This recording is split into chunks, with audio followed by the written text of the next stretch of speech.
भगवान बुद्ध की धर्मदेशना सुनकर एक व्यक्ति प्रवज्जा लेकर भिक्षु तो बन गया था, मगर इस भिक्षु के साथ समस्या यह थी कि वह आचार्यों द्वारा बताए गए शील नियम को पालने से डर रहा था। बुद्ध की धर्मदेशना सुनकर उसे लगा कि साधना का मार्ग तो आसान है, मगर जब आचार्यों ने बताया कि शील 1 प्रकार से लेकर 10 प्रकार के होते हैं, तब भिक्षु सकपका गया। गुरुजी, मेरे लिए तो इन सारे शीलों का पालन करना बहुत ज्यादा कठिन है। मैं सोच रहा हूँ कि मैं चीवर त्याग कर फिर से गृहस्थ बन जाऊँ।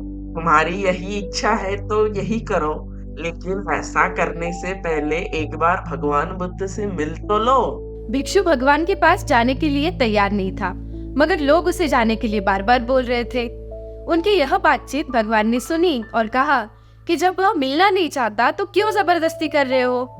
तो इस पर आचार्य ने उत्तर दिया, ये चीवर लौटा रहा है, कह रहा है कि इतने शीलों की रक्षा नहीं कर पाऊंगा। तब भगवान ने कहा, इतने शील क्यों बताते हो, जितना रख पाएगा उतने ही बताओ।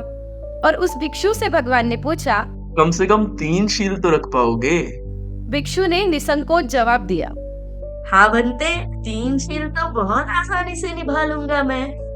तब भगवान ने 3 शील बताए कि काया, वाणी और मन से कोई भी पाप कर्म नहीं करना, बस इतना ही करो। यह बात स्वीकार करते हुए भिक्षु संतुष्ट होकर आचार्यों के साथ चला गया। धीरे धीरे उसे पता चला कि शुरुआत में जो सारे शील नियम आचार्यों ने बताए थे, वह कुछ और न होकर इन्हीं 3 शीलों का छोटा छोटा विभाजन था। मगर आचार्य लोग उसे ठीक से समझा नहीं पा रहे थे। सम्यक संबुद्ध ने उसे वही शॉर्टकट में समझा दिया। भिक्षु ने 3 शील पालन करने का वचन बुद्ध को दे दिया था, पालन तो करना ही था। उसने कड़ाई से तीनों शीलों का पालन किया और अपनी साधना में प्रगति करते हुए अनवत्व को भी प्राप्त किया। उसकी उपलब्धि बाकी भिक्षुओं के चर्चा का विषय बन गई थी। बाकी लोग आपस में चर्चा करने लगे, चीवर त्याग कर गृहस्थ बनने जा रहा था और अब उसी ने अरहत्व प्राप्त किया है। भिक्षुओं की बात सुनकर भगवान ने उन्हें बताया कि बहुत बड़ा भार आदमी उठाने से घबराता है, और अगर उस भार को छोटे छोटे टुकड़ों में बांट ले तो भार हल्का लगने लगता है। इसको और अच्छे से समझने के लिए शास्त्रा अतीत कथा सुनाते हैं। एक समय राजा ब्रह्मदत्त के राज्य में बोधिसत्व किसान हुआ करते थे। जहाँ उनका खेत था, वहाँ पहले कोई गांव हुआ करता था। बोधिसत्व जो खेत जोत रहे थे, उस खेत में किसी सेठ ने 4 हाथ चौड़ा और गहरा गड्ढा करके वहाँ सोना जमीन में दबा दिया था। एक दिन हल जमीन में उसी सोने से जा टकरा गया और बोधिसत्व को सोना दिख गया। बोधिसत्व ने सोचा कि दिन में हल जोतेंगे और शाम के अंधेरे में सोना उठाकर ले जाएंगे, लेकिन सोना इतना भारी था कि उसे ले जाना संभव नहीं था। तब बोधिसत्व ने मन ही मन में सोचा, इसका एक ही हिस्सा खर्च करूंगा, एक हिस्सा गाड़ कर रखूंगा, एक हिस्से से व्यापार करूंगा और एक हिस्से से दान पुण्य करूंगा। उसने मन ही मन उसको 4 हिस्सों में बांट दिया। वह पूरा सोना हल्का होकर आसानी से बाहर निकल आया और वह किसान उसे आसानी से उठाकर घर ले गया। योपहट्टेन चित्तेन पहट्ट मनसो नरो भावेति कुशलं धम्मं योगक्षेमस्सपत्तिया पापुने अनुपुब्बेन सब्बा संयोजन कयन्ति।